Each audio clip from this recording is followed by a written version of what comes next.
You may have read the different passages in the scriptures hundreds of times with this particular word and never realized the heavenly power, the supernatural reality of this one particular word. Follow me, and I think this is going to open up a real door of discovery for you. The word is behold. It's used 1,326 times in the scriptures, 213 times in the New Testament. In the Old Testament, the word is hene. In the New Testament, it's pronounced idu.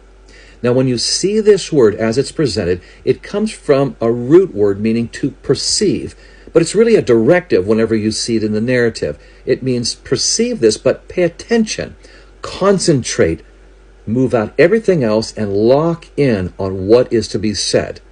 All right, you have it? Now follow this. You go to Matthew chapter 1 and verse 20, and it says, behold, an angel appears to Joseph in a dream.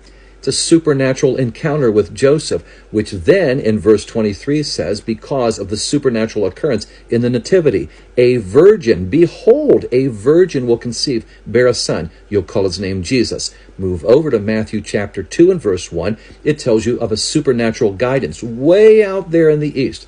We have Magi coming in. Behold, Magi coming out of nowhere, coming in under supernatural guidance to come in. How do we know it's supernatural? Verse 9, again, behold. Behold, there's a star that's guiding them, a celestial signpost. Then as the story continues, you look in verse 13 and verse 19, and it says this, behold, an angel appears again to Joseph, tells him, get out of here. Herod's going to try to kill the child. And then later on, behold, the angel appears again to him in a dream. It's safe to go back. Now, move over in the New Testament to Revelation. You have behold coming up again. Behold, verse 3, God is going to make his home with men and women, the redeemed, the believers, on the new earth.